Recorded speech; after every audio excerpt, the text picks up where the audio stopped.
Oh, hello. Hopefully that's not too loud. Yeah, it should be fine. Okay. So,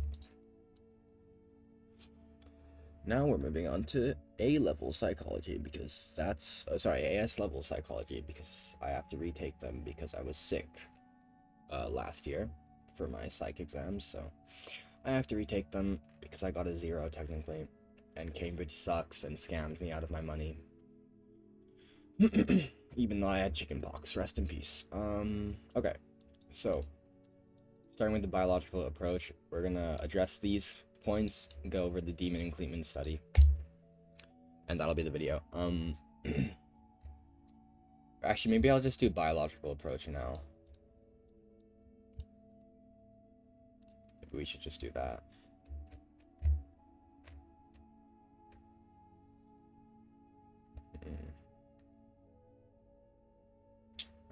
But most of this is stuff that I already know, and this is mostly for me to study, so if you don't know stuff about the biological approach, you shouldn't be watching this video. But just the main points here. So for the biological approach, the main point is that behavior, cognition, and emotion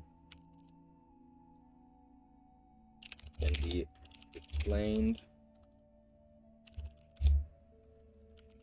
through the working of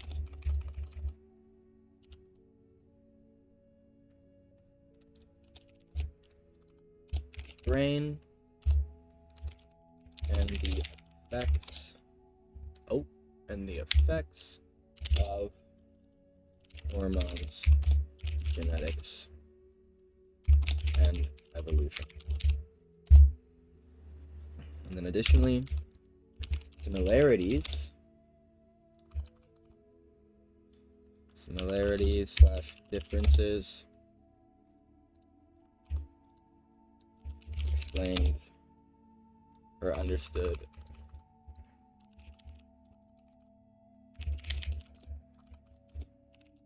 between individuals due to biological factors. I don't know how an O got in there. Sorry, I don't know how a 0 got in there. It's close to O. Through biological factors,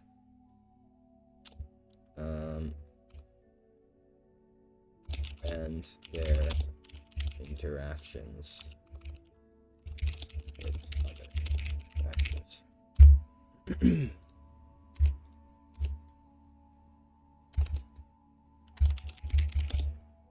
Dement and Kleitman.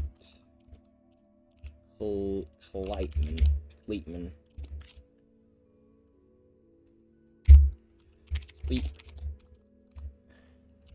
and dreams.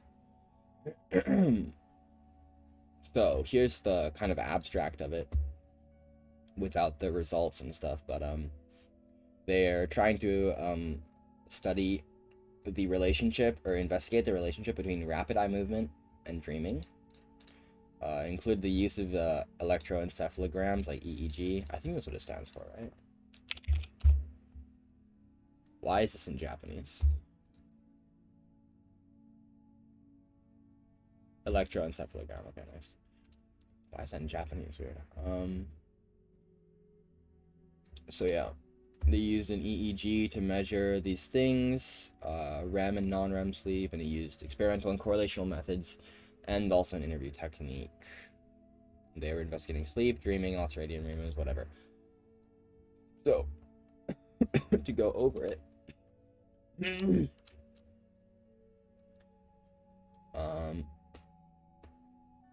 so let's just go over the basics first. So sleep. So brain wave activity during sleep measured via EEG.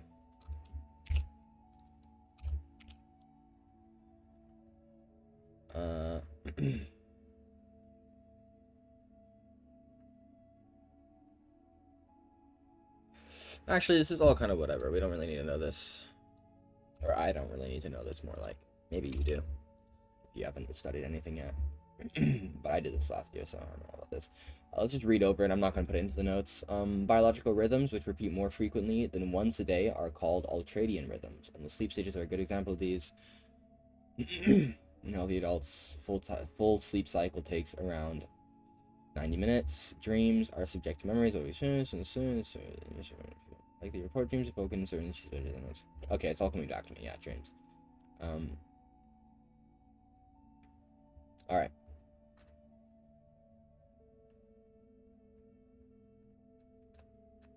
So let's go over the study, eh? So we can find. Okay, that's good. So aims. It has 4. I do remember that. Very annoying.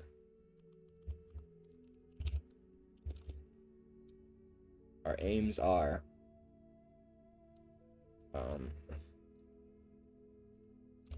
let's do this. Aims.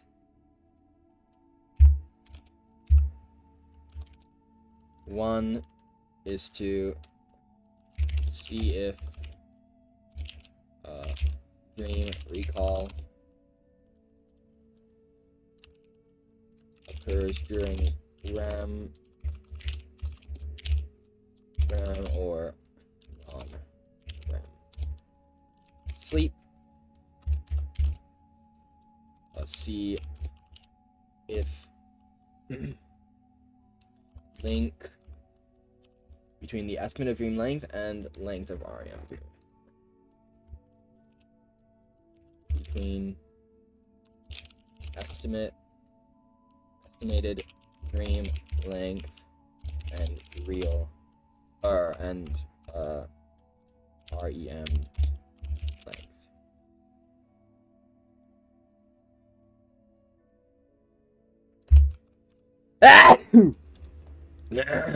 Sorry. See if pattern of eye movements, pattern/direction related to dream content. And this last one, I'm not looking. It's something about word length, like the length of the REM length. If there's a link between REM length and the length of words they use to describe their dream. See if there's a positive correlation between the length of REM and the number of words. Yes. See if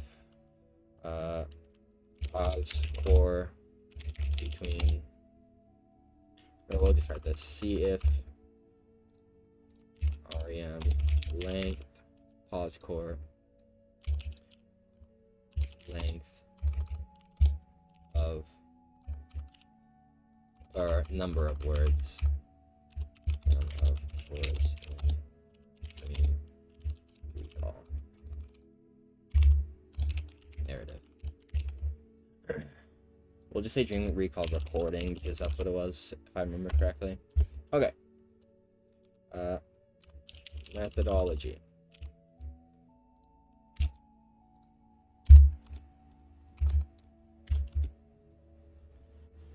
So for our methodology, methods of experiment and correlation. Some qualitative data was collected using an interview technique.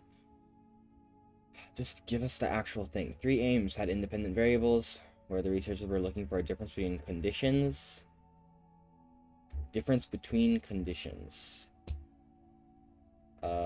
The 4th aim was looking for a correlation between 2 covariables. Researchers occasionally interviewed participants after the treatment and asked further questions. The experiments used a repeated measures design, meaning participants took in both.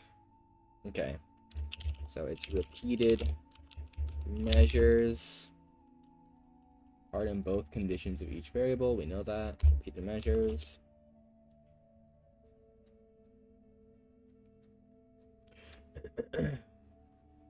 So for aim 1, IV equals woken during REM / non-REM aim2. Oh wait, and DV as well. DV DV equals whether the participant could recall the content of their dream in reasonable detail.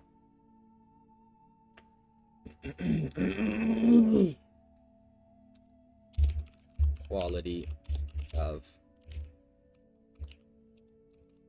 dream recall. Then for the second aim, see if link between estimated dream length. Let's try and figure it out ourselves. See if link between estimated dream length and REM length. So the IV is REM length, right? Should be. Yeah, whether woken up 5 or 15 minutes after the onset of REM. 5/15 min REM length. And then the DV is, what's it called? Pattern between, or see if link between estimated, yeah, and then estimated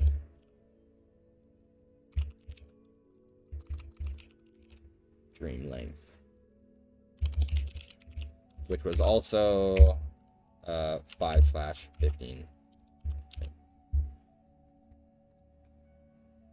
They could only estimate between the two, right? And aim 3. This one is a big one, eh? It's a big study.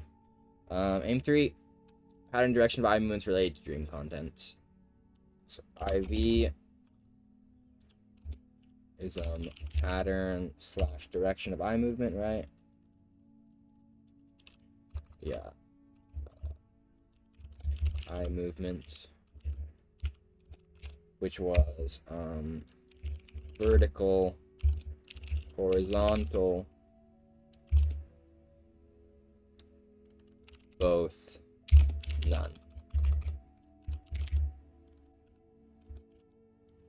DV dream content. Aim 4. Let's read up here. REM length, pause core number of words in dream recall recording. So these are just covariables. Variables 2 REM length and none of words.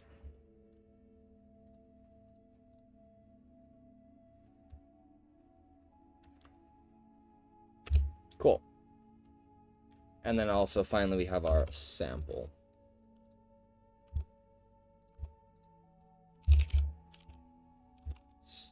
Sample.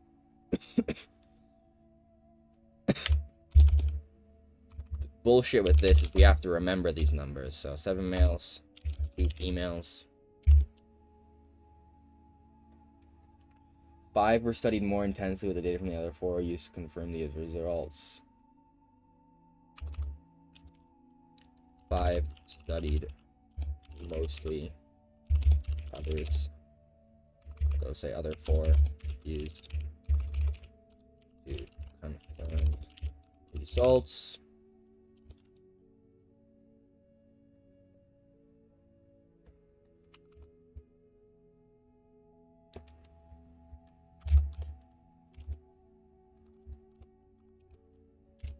From Uni of Chicago. And then over here, over here we'll also add sleep lab in Uni. For lab setting, sleep lab in Uni. Okay, and now we can get on to the procedure.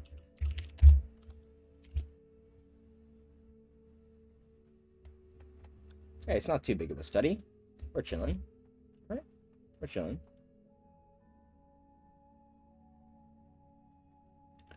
Each participant reported to the laboratory before their usual bedtime. They were asked to avoid consuming alcohol and caffeine on the day of the experiment, but to eat normally. Report to lab before bed. All participants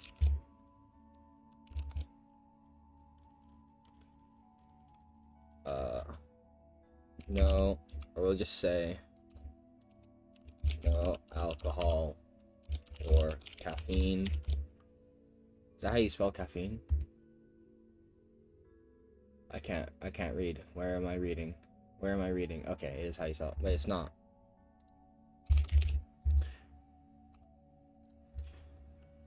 Caffeine on the day.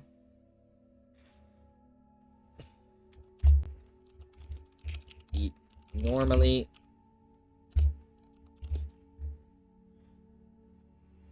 Two or three of them use your scalp. EEG prepared.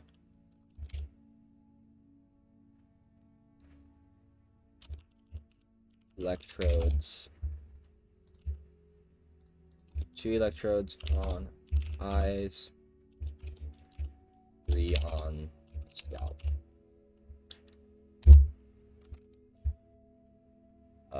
Yeah, okay. The participant was then taken to a quiet, dark room to sleep where the wires were carefully tied at the top of the head to avoid becoming tangles in the night. Okay. Slept in quiet, dark room. EEG was run throughout the night in the next room. Throughout the night, participants were woken at various times. Woken at various times.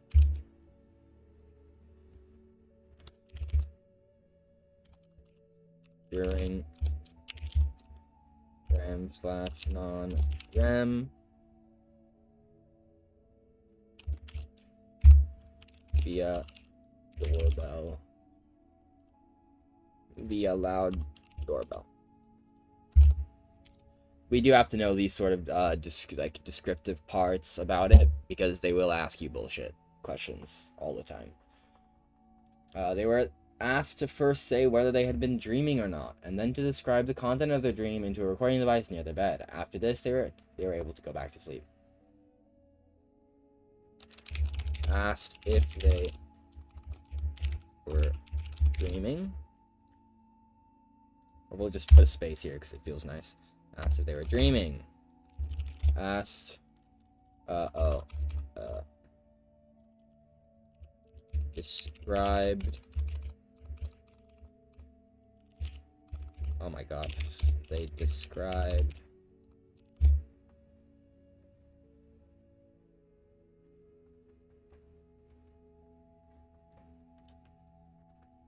Dream content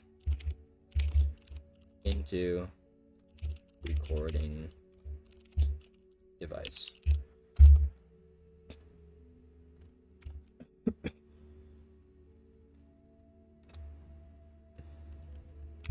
Sometimes further questioning from 3 researchers.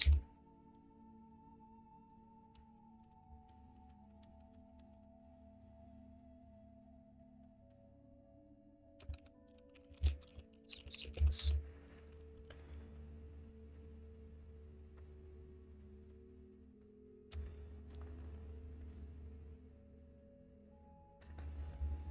Like, why do we have to know this? Look at this. Why do we have to know this? Overall, 21% of awakenings took place in the first 2 hours of sleep, 29% in the hours 2 to 4. Like, I don't care. If they ask me a question about that, I'll just kill myself. Rest in peace.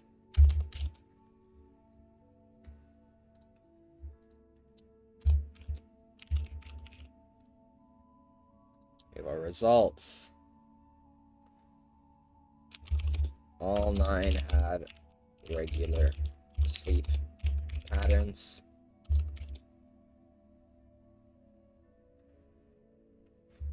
The REM sleep never occurred immediately after the onset of sleep, but did occur at regular intervals throughout the night.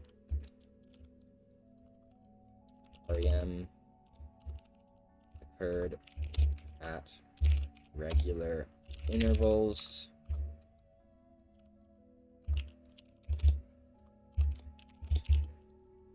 but never immediately after sleep.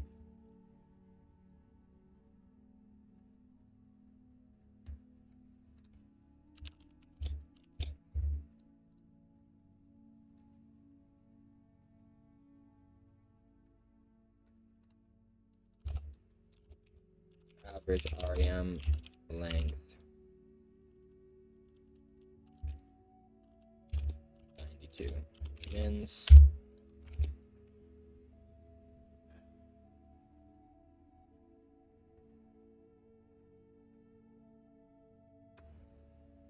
The frequency of periods. What? The frequency of periods of REM was constant, but the length varied between them. Ah, the length in between. Ah.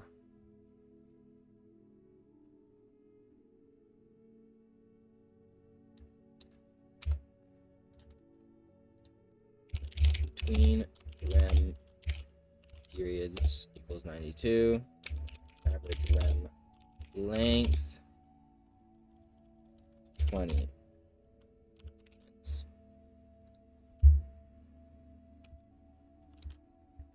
Okay.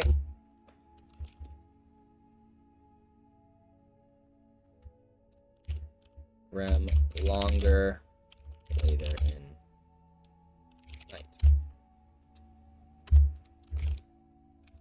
In one.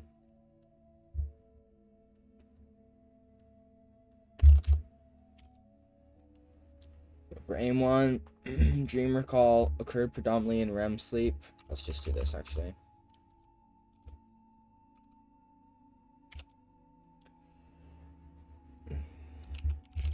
Dream recall mostly after REM.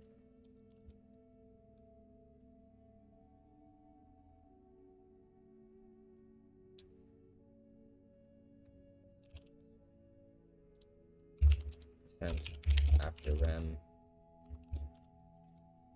7% after non-REM.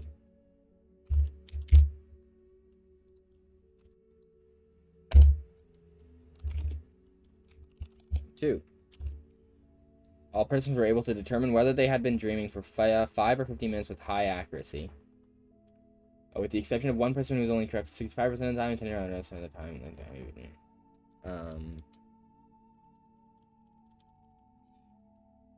83. That's a lot of commas. When did I do that? 83% accuracy of estimate.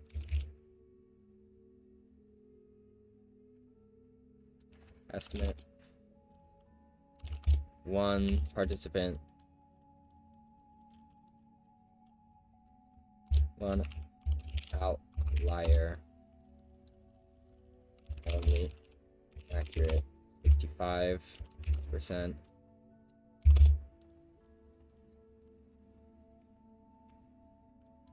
Tended to underestimate. 3.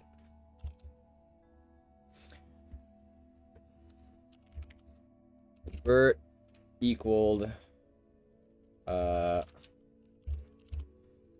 climbers on cliffs, climbing ladders, throwing basketball,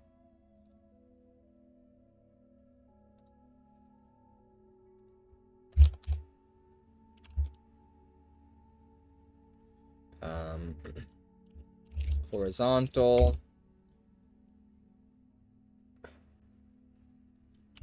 people throwing tomatoes at each other,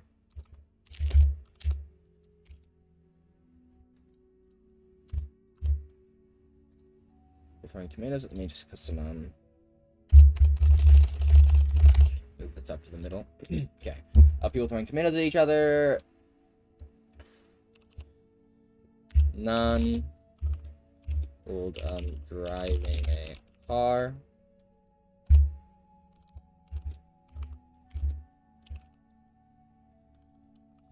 And then both. Searching for something and finding somebody. Talking in a group.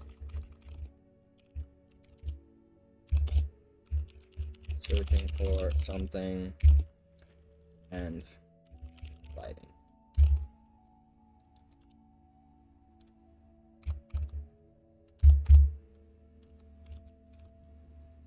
And 4. Final aim. There was a moderate positive correlation between duration of REM and number of words. Average correlation coefficient was 0.58, which individual results ranging from 0.4 to 0. Or plus 0.58. 4 moderate pause 4 of REM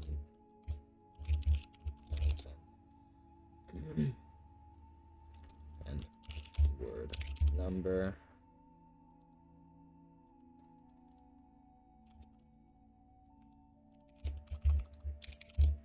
Average coefficient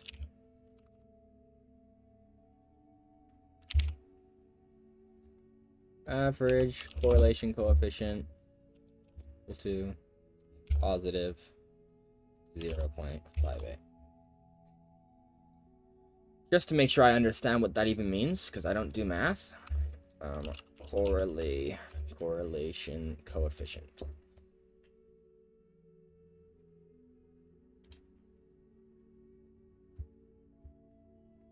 Plus 1.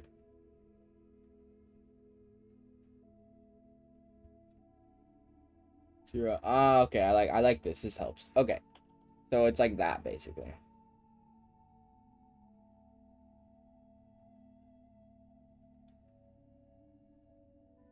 One, negative 1, negative 1, negative 1, negative 1. Yeah. Okay, that's helpful.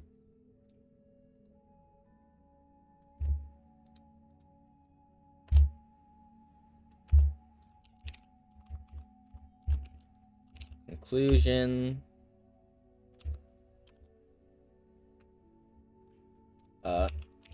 Dreaming occurred during periods of REM sleep in distinct episodes throughout the night. The researchers concluded that dreaming can be objectively measured according to REM cycles during sleep. Dreaming occurred during REM periods in distinct episodes throughout the night.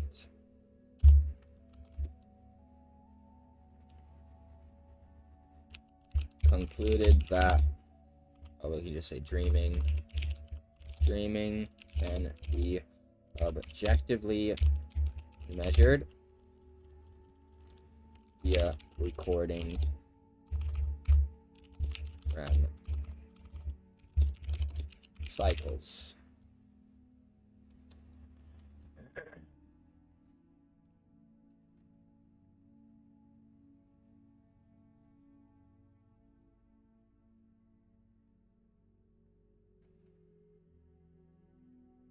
Okay, evaluation. Holy fuck, that's a lot. Jesus. Ooh, that is a lot, brother. Oh, God. Okay, it's okay. That's somebody who has done this before. Not that bad. Not that bad. Okay, evaluation.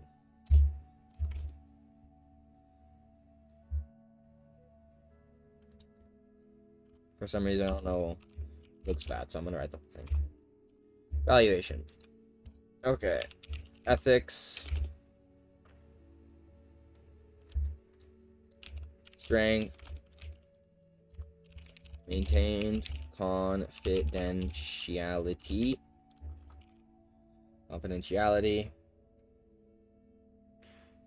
Furthermore, no other personal details other than this granted any embarrassment due to initials only used. All other details secret. So yeah, that's simple enough, right?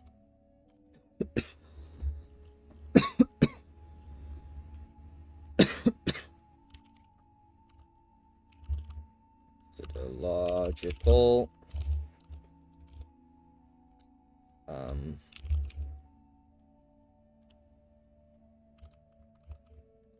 high level of standardization. That should be a Z. Standardization. Reliable. All same equipment. Same room.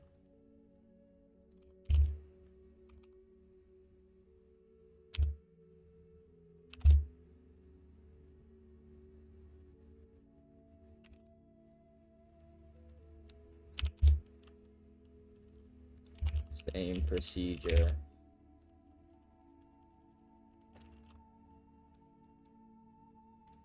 Procedure can be replicated.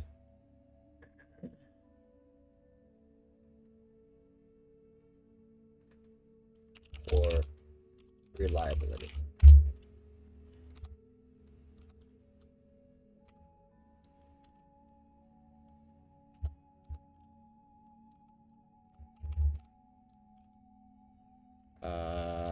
Validity.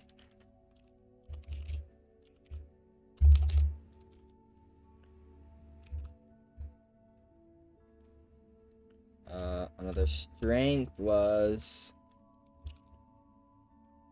avoiding investigator effects. I don't remember this word.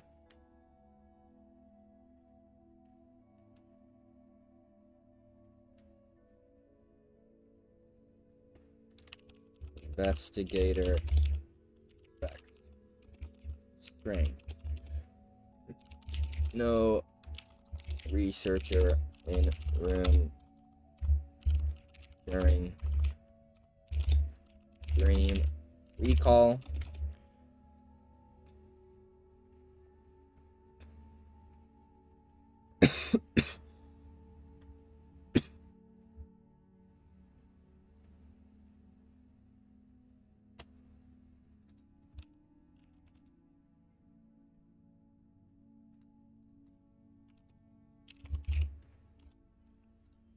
Dream recall.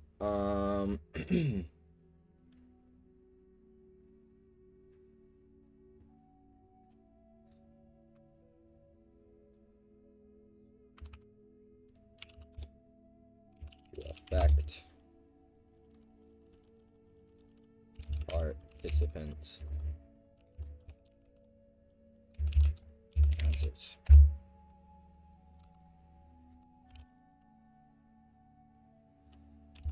Discarded results. Weakness. Invalid.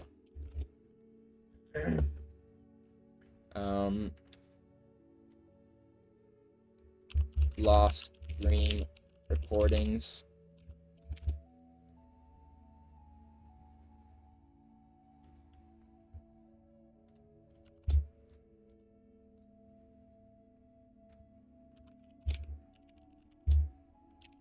Validity as the lost recordings could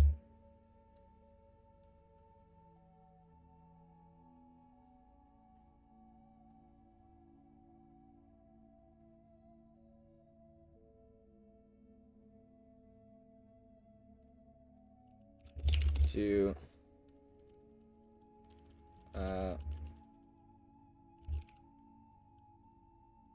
inaudibility, if that's the word.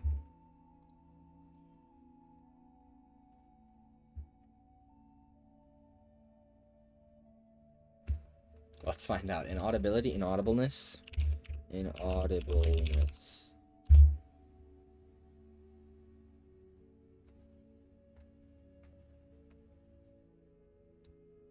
There's a different word for this. I know it exists, but I just can't think of it right now. Inaudibleness. Okay, moving on.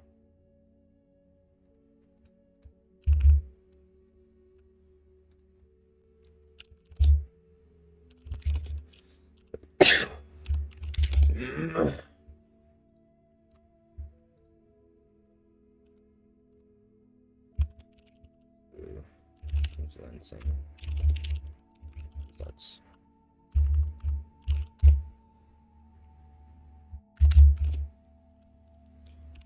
Individual diffs.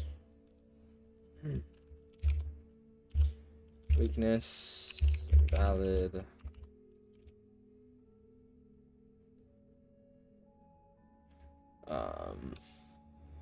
One weakness of the operational definition of dream length. Jesus Christ, that's a lot. One weakness of the operational definition of dream length, number of words. Yes, I remember this one. Okay. Individual diffs, like vocab, size, ink, proficiency, have affected word number in dream recordings.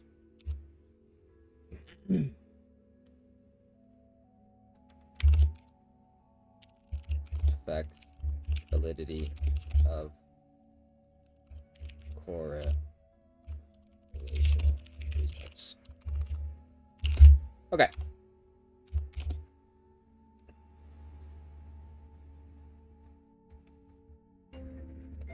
Oh, my apologies. An alarm. Rolling the number of words in a dream nerve and link the website.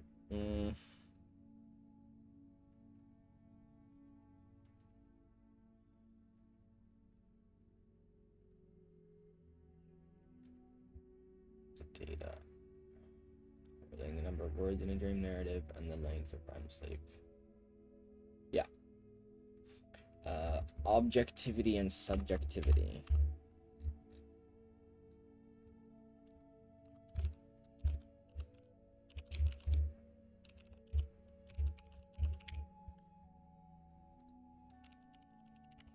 We're at the whole thing. Okay.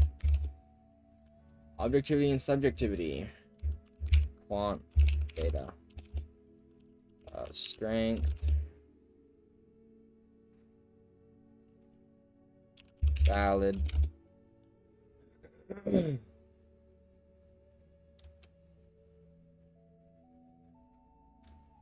Strength of this study was its use of quantitative data, which can be objectively analyzed.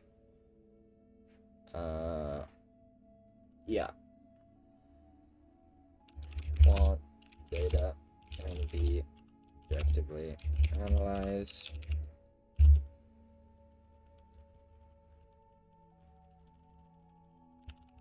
Reduce subjective interpretations.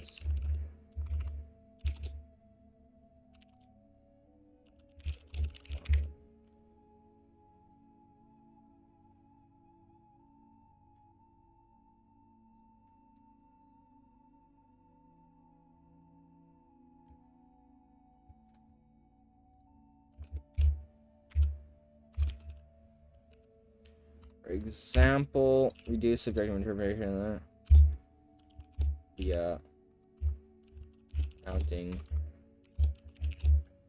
word number.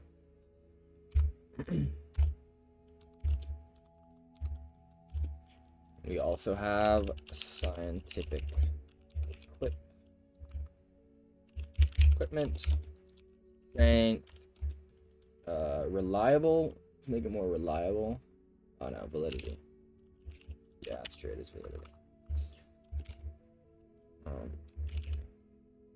EEG is an objective measure of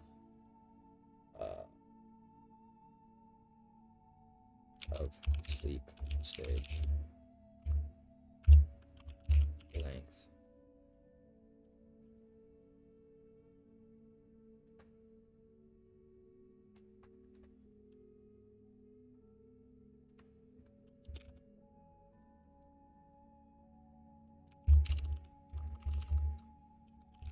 less subjectivity,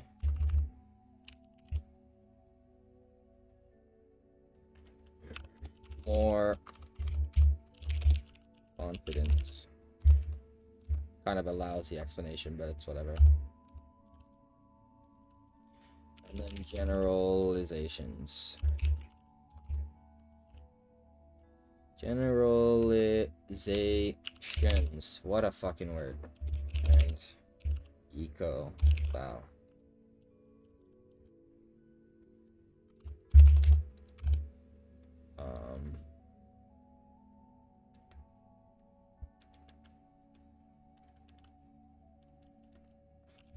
Hard to generalize beyond sample.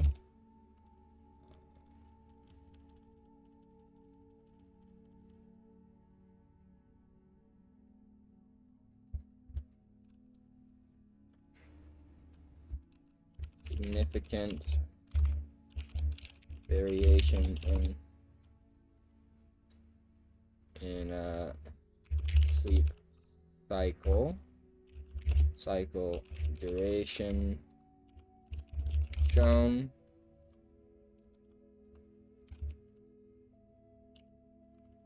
Must be wary of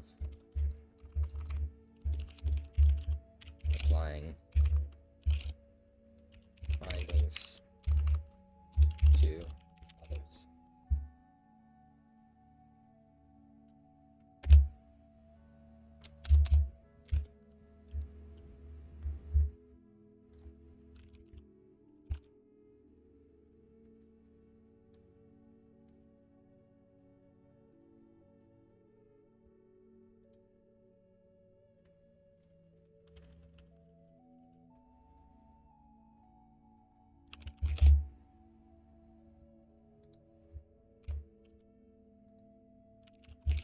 Well, slept in a lab with EEG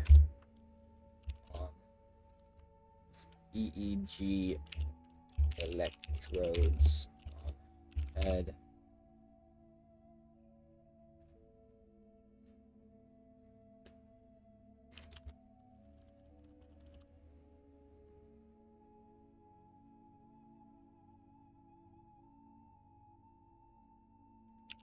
To apply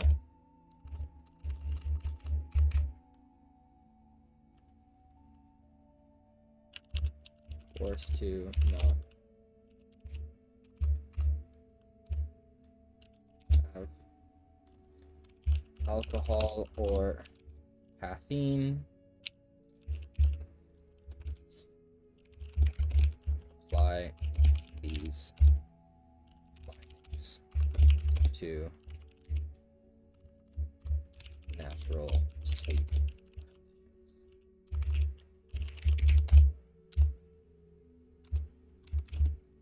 On the other hand, the results were generalizable for two reasons. Firstly, because their results were similar to other studies of interrupted sleep, and secondly, because the physiological process of going through cycles is not the same for everyone.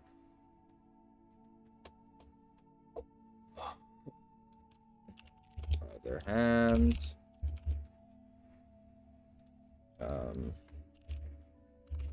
results were similar to other studies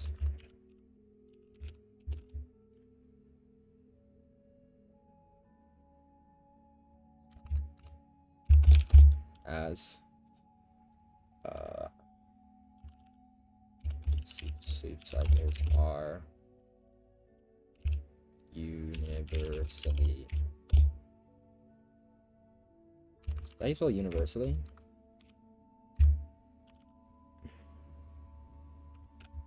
How do you spell universally? It doesn't look correct, universally. When did I type in universally synonym? I don't remember that. Sleep cycles are universally universally identical.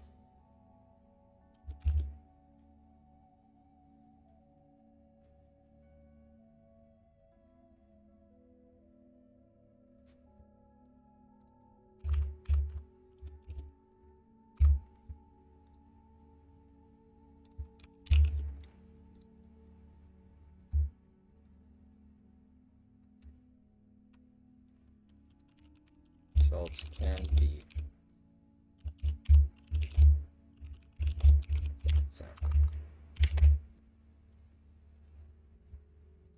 Okay. Issues and debates. Holy shit.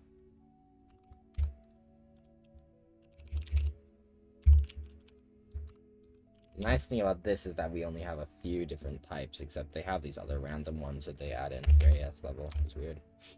Okay. Nature versus nurture. Research finding support nature.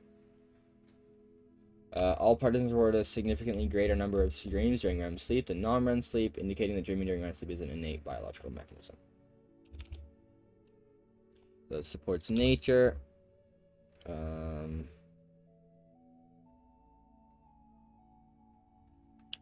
Findings suggest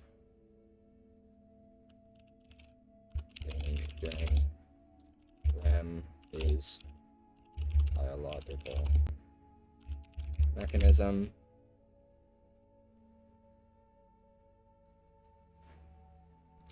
During REM and ultradian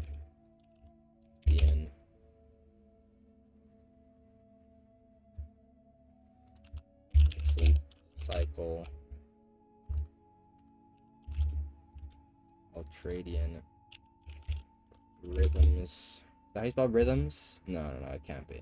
Is it? There's a fucking... I cannot spell this word for the life of me every single goddamn time. Okay. And sleep cycle ultradian rhythms.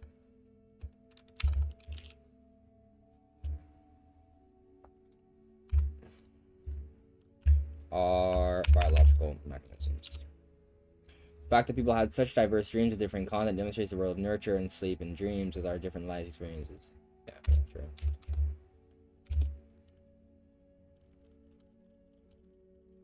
Differing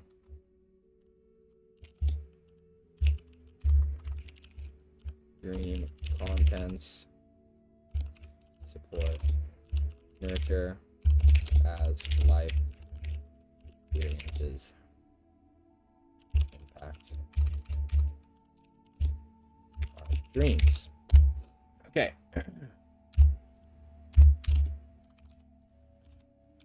Up to everyday life.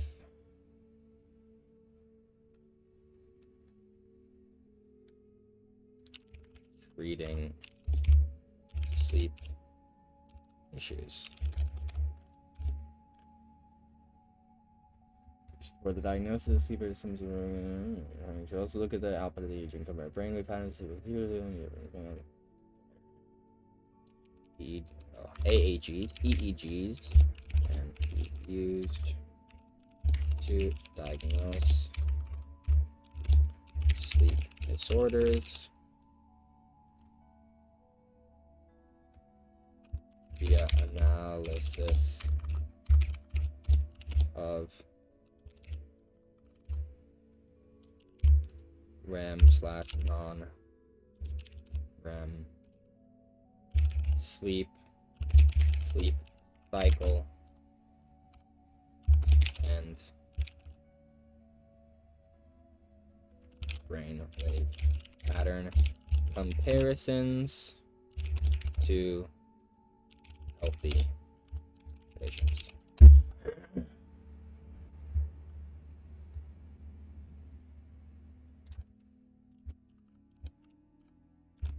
Helps psychologists. They mentioned that at the end. Okay. And finally, our last one. This will be the end of it because we don't care about reflections. So this will be the end of it. Monitoring external influences. Monitoring external influences.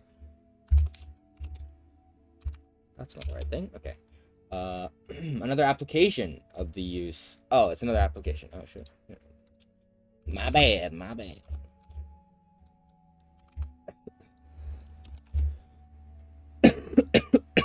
Another application of the use of EEG in sleep might be to monitor how people's sleep is affected by external influences. using EEG. For them, stress or drugs, the person's sleep patterns can be reported before and after change in order to determine the effects. Sleep patterns measured and compared. Measured before and after a variable. For example, drugs, stress, and compared to determine effects. Beautiful. And that's us done, baby. That is us done with this shit. Good job, boys. Okay. It's not too much, honestly. I mean, it's a good amount, but it's not too much. All right. Time to review it. So, starting with the biological approach for psychology, the idea that behavior, cognition, and emotion can be explained through the working of the brain and the effects of hormones, genetics, and evolution. Also, similarities/differences between individuals can be understood due to biological factors and their interactions with other factors. So this is the individual explanation as opposed to a situational explanation. And then we go on to one of our very key studies, one of 12. God, I'm so fucked, bro. One of 12. I gotta do like 3 tomorrow or some shit, bro. Holy yikers. So this is one of 12 studies. Dement and Kleitman, Sleep and Dreams. Dement and Kleitman, Sleep and Dreams. Make sure you remember those names, because you have to. Alright. Our aims. We have 4. Number 1, to investigate if dream recall occurs during REM or non-REM sleep. Basically measuring how, measuring the quality of dream recall after being woken up in REM sleep or being woken up in non-REM sleep. Second one, to see if there's a link between estimated dream length that the person gives after they've been woken up and the actual REM length, the REM length. Third aim, to see if the pattern/direction of eye movements during REM sleep is related to the dream content described by the person after they're woken up. And the fourth one, to see if the REM length has a positive correlation with the number of words, said in the participant's dream recall recording. Now we go into the methodology. Repeated measures, meaning that every single person went through every single IV, and was in every single experimental group.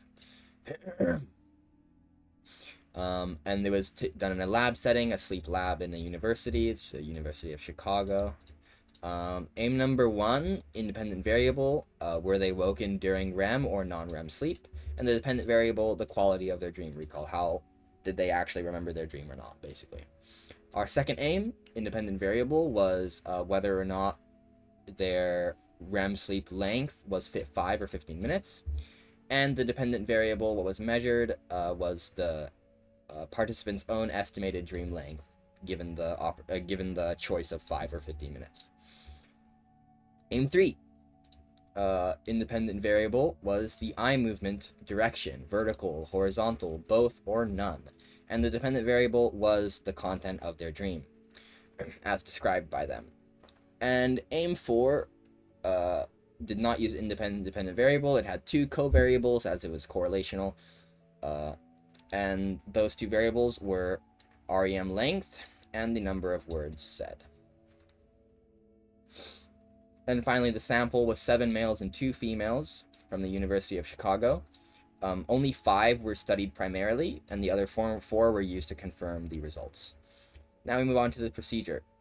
The procedure had the participants report to the lab before bed. They were not allowed to drink alcohol or ingest caffeine on the day. But they were instructed to eat normally as they would. Then the EEG was prepared on them with 2 electrodes on their eyes to measure the eye movement, and 3 on the scalp to measure the length of REM sleep and what sleep stage they were in. And they slept in a quiet, dark room. It was the same for every single person, obviously. They were woken at various times during the night, during REM or non-REM sleep via a loud doorbell sound. And then they were asked if they were dreaming, and then if they were asked to describe their dream content into a recording device without a researcher in the room to reduce investigator effects. They were also sometimes further questioned by researchers about specific aspects of their dream. But this was after they would fully give their dream into the recorder. Now we go on to the results. All 9 participants had regular sleep patterns. REM occurred at regular intervals, but never immediately after the onset of their sleep. The average length between REM periods was around 92 minutes, and the average REM length was around 20 minutes. And REM periods seemed to last longer later in the night. Aim 1, dream recall, was mostly after REM sleep, 80% after REM sleep, and only 7% after non-REM sleep. Aim 2, 83% accuracy of their length of their dream estimate, but one participant was an outlier who was only accurate 65% of the time and tended to underestimate the length. Aim 3, vertical eye movement resulted in contents like climbing on cliffs, climbing ladders, throwing basketballs. Horizontal movement had dream content like people throwing tomatoes at each other. In fact, this was only one person. No movement was driving a car, and both horizontal and vertical movement were things like talking in a group, searching for something, and fighting with another person. Then finally, aim 4. There is a moderate positive correlation of REM length and word number with an average correlation coefficient. It's a tongue twister, of positive 0.58. Then our conclusion: dreaming occurred during REM periods in distinct episodes throughout the night, and dreaming can be objectively measured during via recording REM cycles. And then our evaluation, which is the big part. Ethics is a strength. Ethically strong, this study is. Dement and Kleitman is ethically strong because they maintained confidentiality of the participants. They only used their initials and kept all the other details secret. Then, methodological evaluation, only one strength, no weaknesses, which is the high level of standardization of the methodology. Very reliable. It increases reliability because they used all the same equipment for each person, same room, same procedure, everything like that, and so that makes sure that every single participant is not being affected by any sort of external variables that are different between participants. And it also means that you can replicate the study for reliability. So high level of standardization is a strength. Then we move on to validity. Avoiding investigator effects is a strength, increasing validity. No researcher was in the room during dream recall to affect the participants' answers through reactions or prompting or whatever. But then we have 2 weaknesses, one being the discarded results. This is a weakness. It invalidates the study slightly. 6 dream recordings were lost due to inaudibleness or whatever, they couldn't understand what the person was saying. It was too mumbly, the audio quality was too bad. And this may affect validity, as the lost recordings could have been genuine dream content, which could have influenced the results if they were there, but they were lost. But it's not that bad because they lost 6 out of like 150 something, so it's whatever. Then individual differences, and then another weakness, decreasing the validity of the study. So individual differences like vocabulary size and English proficiency may have affected the word number that was recorded in people's dream recordings, and that can affect the validity of the correlational results in the 4th aim. Then we have objectivity and subjectivity. Quantitative data is a strength, increasing the validity of the study as quantitative data can be objectively analyzed. This reduces subjective interpretations of dream content, or for example, they reduce the subjective interpretations of dream content via counting the word number for the fourth variable instead of, doing something else, like just interpreting how long they thought the dream would have lasted. Then we have scientific equipment. Another strength, increasing validity, because the EEG is an objective measure of sleep stage length, which reduces subjectivity and allows the researchers to be more confident in their results and stuff. And it reduces the chance of like researcher error and things like that. Then we have generalizations and ecological validity. So it's hard to generalize beyond the sample. This is the weakness. In fact, there's only weaknesses for this part.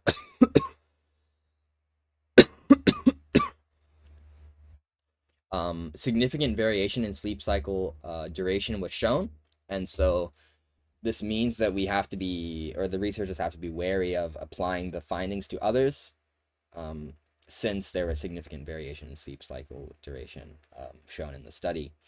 So it's likely that that applies to other people as well, and therefore you can't really apply the generalized findings to others. You can't generalize the findings to others. Another thing is that it lacks ecological validity. The people slept in a lab with EEG electrodes on their head, forced to not drink alcohol or caffeine beforehand, which maybe people would normally, or not just beforehand, but for the entire day. And so, I'm sure many of them probably would drink coffee in the mornings, or maybe in the midday, or maybe have alcohol at the end of the day. And so that would affect that would be their normal sleep. And so it's hard to apply these findings to other people's natural sleep conditions, because generally people are not sleeping in these conditions ever, right? And you would want to generalize to natural sleep conditions to help people who are, normal, and not people who sleep in a lab, because there's nobody who sleeps in a lab. Okay, I'm gonna stop yapping. On the other hand, though, the researchers Dement and Kleitman made two arguments that it is applicable to other people in natural sleep conditions. It is applicable beyond the sample, because the results were showed similarities to other studies. That's one point. And another point is that sleep cycles in general are universally identical, and therefore the results can be applied outside the sample. Then finally, issues and debates. So nature versus nurture. Generally, or overall, this study supports nurture, because the findings suggest that dreaming during REM and also sleep cycle ultradian rhythms are biological mechanisms, since these two characteristics of dreaming during REM and sleep cycle ultradian rhythms were shown in every single one of the people, and so it can be assumed that these are biological mechanisms, and that is all nature. However, the differing dream contents of each person supports nurture, because the life experiences that are different between each of them, the situational sort of side of things, does impact their dreams, and so their dreams were all different, and therefore supports nurture. Then application to everyday life, was treating sleep issues and helping psychologists. So EEGs can be used to diagnose sleep disorders via the analysis of REM and non-REM sleep, people's sleep cycles, and brainwave pattern comparisons to healthy patients to try and figure out what's wrong with people. And then also you can monitor external influences using an EEG. So for example, you could measure the sleep patterns before and after a variable being, imposed on somebody, basically. For example, you measure the sleep pattern of somebody before they take drugs and then after, and compare them to determine the effects of the drug or stress or whatever, anything. All right, that is it. That is Dement and Kleitman. Oh, thank you for listening. Bye bye.